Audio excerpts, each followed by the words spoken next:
Innocent Kabara, en tant qu'homme politique, quel regard portez-vous sur la situation actuelle au Niger? Moi, le plus important pour moi, c'est éviter que la sous-région soit déstabilisée. Et éviter aussi la politique de deux poids, deux mesures. Vous avez vu que le régime en place actuellement a nommé son premier ministre. Il est en train de dérouler son programme. Et il faut peut-être privilégier la discussion, le dialogue, la négociation. Parce que si on ne fait pas attention, c'est une Libye bis qui est en train de se répéter au Niger. Et les va-t-en-guerre vont nous expliquer qu'on n'a rien compris, qu'il faut un retour à l'ordre constitutionnel. Mais quand les conséquences vont commencer sur la sous-région, ils seront les mêmes à venir nous expliquer qu'on n'avait rien compris, alors que nous, on a compris très tôt que c'est une question de déstabilisation de la sous-région qui se joue actuellement au Niger.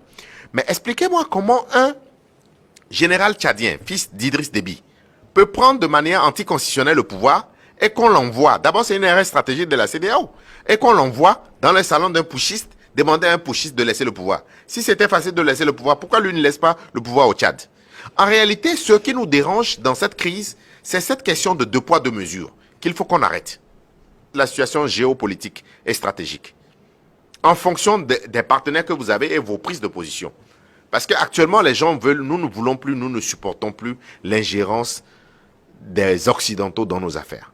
Est-ce que vous trouvez normal, pour une question africaine, pour une question nigérienne, que pour une question, quelque chose qui se passe au Niger, que le président de la France fasse un conseil de défense? De quoi il se mêle? Il y a eu les gilets jaunes. Il y a eu des troubles à Angers, à Paris, à Marseille. Est-ce que vous avez vu un président africain s'occuper de leurs affaires? Où ils ont tabassé des gens. Mais la police a utilisé des moyens non conventionnels pour contraindre à revenir à l'ordre.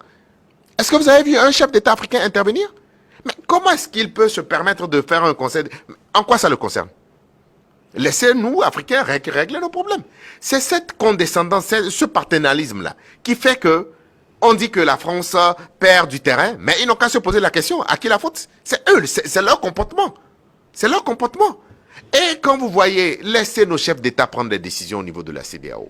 Arrêtez de mettre la pression sur les chefs de l'État. Parce que les décisions qu'ils prennent, ce ne sont pas des fois de bonnes décisions. Nous voulons une CEDEAO des peuples. Nous voulons une CEDEAO des peuples. Parce que ceux qui sont là-bas pour décider, ils décident pour nous. Donc, ils n'ont qu'à nous écouter. Donc, ce que moi j'aimerais dire, c'est ce qui complique le cas du Niger, parce qu'il y a de l'ingérence d'un certain nombre d'intérêts qui ne sont pas des questions africaines. Donc, laissez-nous régler nos problèmes. Pas d'ingérence dans nos affaires africaines. On dirait que le chef d'État... Et puis, c'est une certaine condescendance. Le chef de l'État actuel de la France, il a un comportement qui n'est pas correct. Il a un comportement qui n'est pas correct. Il faut qu'il se corrige. Parce que s'il veut avoir de bonnes relations avec les peuples africains, et nous aimons le peuple de France. Nous aimons les Français. Mais la politique française en Afrique doit changer. Si elle ne change pas, inévitablement, ce qui est en train de se passer, ça va se démultiplier. Parce que nous constituons une élite africaine décomplexée. Décomplexée, nous assumons et nous ne négocions pas de choses. Le respect. Nous n'allons pas négocier le respect. Ils nous respectent, nous les respectons. Deuxième chose, s'occuper de nos affaires internes. Même si c'était le Togo, j'aurais la même position.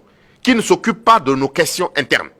De la même manière, nous ne nous occupons pas des questions internes en France. Est-ce que quand vous voyez des crises, Ouganda, Kenya, est-ce que vous voyez des conseils de défense de la Grande-Bretagne? Mais c'est-à-dire que la France doit changer son comportement. La France doit changer son comportement. Et le comportement de la France complique même la résolution d'un certain nombre de crises en Afrique.